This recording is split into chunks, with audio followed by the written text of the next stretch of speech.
여러분 반갑습니다. 이번 영상은 결혼 문화와 관련해서 한번 이야기해 볼게요. 저는 대한민국의 지금 저출산 문제는 돈으로는 절대 해결할 수 없다.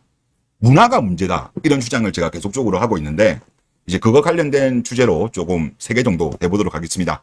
첫 번째, 잘못된 결혼 문화가 망국으로 치달게 하고 있다. 조건 보는 거 이야기하는 겁니다.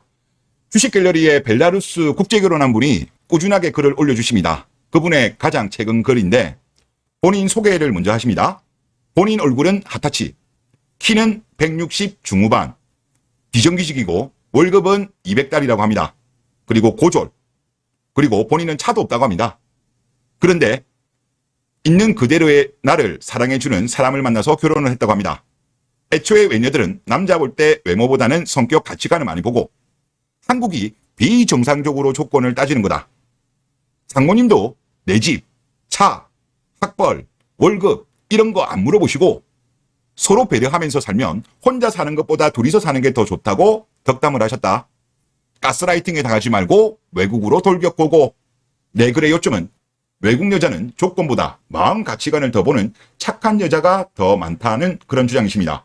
그리고 이분이 국제결혼 하셨다라는 인증을 많이 하셨어요. 그리고 오른쪽 사진이 국제결혼 하신 분인데 물론 약간 좀 가리긴 했습니다만은 뭐 여러분 보셔도 엄청난 미인이라는 거는 확인하실 수 있을 겁니다. 그리고 제가 알고 있기로도 이제 그 슬라브가 미인이 많잖아요. 그 중에서도 가장 미인이 많은 비율인 나라가 백러시아, 벨라루스로 제가 알고 있습니다. 그리고 우리나라가 지금 결혼 문화가 이상하게 돼버렸잖아요. 이제 제가 1980년대는 그때는 어려가지고 기억이 안 나고 이제 1990년대는 제가 기억이 납니다. 이제 그때는 뭐 군대도 가고 이랬을 때였다 보니까 기억이 나는데 당시 제 주변의 친척들이라든가 사회적인 분위기를 기억하는 바로는 그래도 1990년대만 하더라도 사윗감을 고를 때 조건을 안 본 건 아니에요. 보긴 봤는데 우선순위가 달랐습니다. 성실하냐, 책임감 있냐, 딸을 사랑하냐 이게 더 중시되었죠. 다른 뭐 학벌이라든가 뭐 직업이라든가 자산이라든가 뭐 부모님의 노후가 어찌 됐는가 안 보는 건 아닌데 우선순위가 달랐다니까요. 그러니까 이게 1990년대부터 바뀌기 시작했던 것 같아요. 그러다가 IMF를 겪으면서 조금 더 심해지고 그래도 한 2000년 초반까지는 그렇게 심각하지는 저는 않았다고 봅니다. 그런데 2000년 중반을 넘어서 82년 김지영 세대가 이제 2000년 후반부터 결혼 들어왔거든요. 이제 그때부터 해가지고 지금까지 개판이 계속적으로 이어지고 있다라고 봐요. 물론 일부 사람들 중에 그런 주장을 하시는 분들이 계세요. 한국이 IMF 경제위기를 겪고 글로벌 금융위기를 겪으면서 고용이 불안정하게 되었다. 그렇게 되었기 때문에 사랑보다는 조건을 강조하는 분위기로 흘렀던 거다. 이 자들의 잘못이 아니다. 사회적인 분위기, 경제적 위기 때문이라고 주장하는 분들이 있는데 저는 이거 아니라고 봐요. 아니 경제 위기는 뭐 한국만 경험했습니까? 그리고 한국이 잘 사는 나라 아니에요? 한국 잘 사는 나라라면서요. 한국보다 경제적으로 힘든 나라들도요. 한국처럼 이렇게 조건을 많이 따지지 않습니다. 안 보는 건 아니죠. 보기는 보는데 우선순위가 다르다니까. 벨라루스 이분 말씀하신 것처럼 성격 가치관 이게 먼저라니까요. 아무리 그 남자가 돈이 많더라도 성격 가치관이 맞지 않고 사랑하는 마음이 들지 않으면 외국 여자들은 결혼 안 해요. 저도 베트남 관련된 그 영상을 많이 봤거든요. 아무래도 그 영상이 우리나라에 좀 많잖아요. 주류를 이루고 국제결혼 중개업체 통한 걸 저도 많이 들어봐도 우선순위는 돈이 아니래요. 국제결혼하는 베트남 중개업체 통한 이자들도 일단은 뭐 이성적 끌림이라든가 그리고 그 사람의 성격 가치관을 더 중시하고 그 다음에 경제적인 능력을 본대요. 하지만 대한민국의 지금 현실은 어때요? 경제적인 조건이 먼저 보고 그 다음에 이 사람하고 뽀뽀라도 할 수 있나? 손이라도 잡을 수 있나? 이런 생각을 한다니까? 블라인드라든가 각종 여초 글 보세요. 이 사람 조건은 마음에 드는데 키스할 마음이 안 들어. 손잡을 마음이 안 들어. 그런 글들 엄청나게 많아요. 정상적인 사회라면요. 그런 글이 올라오면 안 되죠. 그런데 그런 글들이 엄청나게 많이 올라옵니다. 그리고 그로 인한 당연한 결과물이 잭스리스 1위. 그 다음에 이혼이 엄청나게 많아지는 거죠. 그리고 옆나라 일본만 보더라도 일본도 잘못된 결혼 문화가 있었습니다. 한참 뭐 상고, 삼평, 사제를 외쳤지만 지금은 어느 정도 정상화가 되었죠. 그래서 대한민국의 어떤 연애 극감이라든가 혼인 감소라든가 저출산 문제는 결코 돈으로 해결이 안 돼요. 이런 잘못된 문화들 한두 개가 아닙니다. 이걸 다 뜯어 고쳐야 된다. 특히 결혼을 할 때 중시하는 조건을 보는 이 문화, 저는 없어져야 된다라고 봅니다. 남자들도 강력하게 거부를 해야 된다. 그리 생각이 들고요. 또 두 번째 주제, 잘못된 프로포즈 문화. 최근에 개드립이 올라온 글입니다. 프로포즈를 했는데 진행해야 될지 고민이 된다라는 글입니다. 반지랑 꽃다발 선물로 주면서 프로포즈를 했는데 여친이 꽃다발을 풀어 헤치길래 병에 담으려고 하는 건가 생각했다. 그런데 꽃다발을 다 풀어 헤치고 살펴보고 한숨을 쉬길래 왜 그러냐고 물어보니까 안에 돈이 있나고 살펴본 거라고 합니다. 그 말을 듣고 머리가 띵해지더라. 반지만 400인데 그리고 보통 꽃다발 선물하면 그 안에 돈 접어넣어서 두는 사람이 있냐. 화나는 건 아닌데 좀 어이가 없네. 화가 나야 정상 아닌가요? 인형 선물해줬으면 인형배를 쬐을 것 같아서 기가 막힐 따름이다. 이걸 진행하는 게 맞는 건가 생각도 드네. 이런 글입니다. 주계분들 의견 몇 개 가져왔습니다. 홍신 베이비 또 있네. 크크크. 이선한 악강버 크크크. 또 다른 분.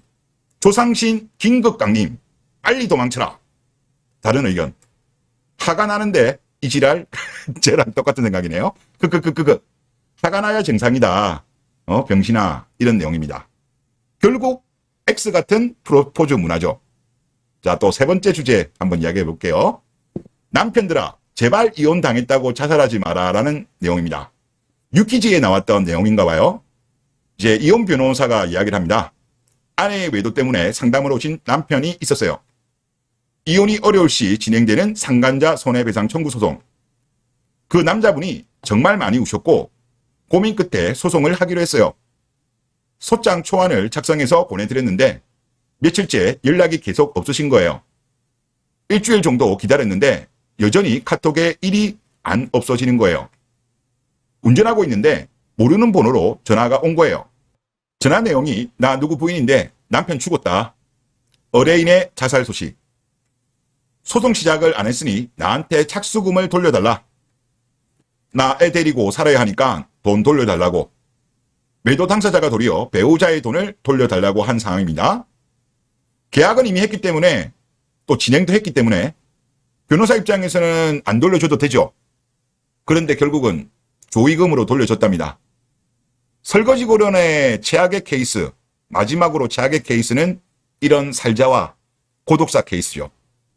그리고 지식인에도 보면 이런 내용이 있어요.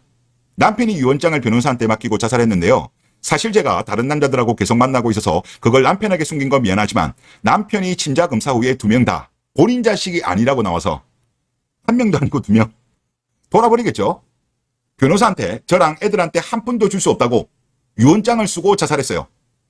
그래도 아직 이혼도 안 했고 혼인을 유지 중이라 사망보험금하고 연금 제가 받을 수 있는 걸로 아는데 저 변호사분이 끝까지 돈을 못 준다고 자꾸 귀찮게 재판을 신청합니다. 재판 못하게 할 수 있나요? 라는 글입니다. 그리고 글 내용에 보다 보면 이 질문자가 추가 질문을 했어요. 남편이 변호사입니다. 변호사 친구한테 유언장을 썼어요. 이거 위법 아닌가요? 이러고 있습니다. 이거를 딱 보니까 얼마 전에 있었던 일이죠. 전 국회의원 아들 유명 로펌 변호사가 하여튼 아내가 뭐 이혼 이야기가 왔다 갔다 한 걸로 제가 들었는데 둔기로 아내를 살해한 그런 일도 있었죠. 하여튼 변호사들도 당하는 거예요. 변호사들도. 자, 그리고 또 이것도 한번 보시죠. 화성에 보면은 이제 설거지 결혼한 사람들이 많잖아요. 화성시 내에서 자살률 1위는 동탄 신도시입니다. 그리고 동탄 신도시에서 자살한 사망자의 인구 사회학적 특징이 뭐냐면 남자, 40대, 목맴, 투신 이렇게 분석이 된답니다. 설거지 결혼의 결과물일 가능성이 저는 높아 보여요. 그리고 심지어 화성신문에서는 동탄 신도시 높은 자살률이 주는 교훈이라는 사설을 쓴 적도 있습니다. 그리고 요즘 보면 혼자 사는 50대 남성 고독사가 엄청나게 많다고 합니다. 그리고 그 이유는 뭐다? 이혼이 가장 큰 이유라고 해요. 그리고 지금 보시는 거는 2024년도 1월달 중앙일보 사설인데 여기는 이제 대학교 교수님이 논문을 낸 겁니다. 근데 재밌는 내용이 하나 나와요. 고독사는 60대 70대 노인보다는 50대 중장년 남성에게서 가장 많이 발생했다. 배우자와의 이혼이나 별거로 가족관계가 끊긴 사례가 절반 이상을 차지했다. 상식적으로 생각해보면 60, 70이 고독사가 많을 것 같잖아요. 80대 이런 고령의 분들이. 그게 아니다. 오히려 50대가 고독사가 많다는 거는 가히 충격적인 내용이에요. 50대면 요즘은 신체적으로는 건강해요. 특별하게 아픈 경우 아니면 건강한 분들이 많음에도 불구하고 이들이 고독사를 한다? 결국은 정신적 문제죠. 도축당하고 양육비 뜯기고 뭐 그렇게 되다 보니까 결국은 삶을 내려놓는 분들이 많지 않는가라는 생각이 듭니다. 그래서 저는 매번 강조하지만 이 여자가 나를 정말로 진정으로 사랑하지 않는다라고 한다면, 조건 보고 결혼하는 것 같다라고 한다면 결혼 안 하는 게 맞다고 봐요. 근데 대한민국에 지금 그런 결혼이 너무나도 평배해요. 그리고 그런 것에 대해서 유자들은 당연하다고 생각해요. 결혼은 현실이야. 사랑이 밥 먹여주냐. 이렇게 보편적 사고를 가지고 있다니까요. 이거는 잘못된 문화예요. 글로벌로 보더라도 이런 이상한 결혼 문화, 결혼 인식을 가진 나라는 특이한 거예요. 그래서 이런 문화가 사라지지 않는 한 대한민국에서 설거지 결혼을 피하는 거는 상당히 어렵다. 그렇기 때문에 결혼을 한다면 국제결혼이 지금은 확률상으로 안전하다. 그런 말씀을 드리고 싶습니다. 하여튼 이런 문화 제발 좀 빨리 좀 바뀌었으면 좋겠습니다. 네, 이번 영상 여기서 마치겠습니다. 감사합니다.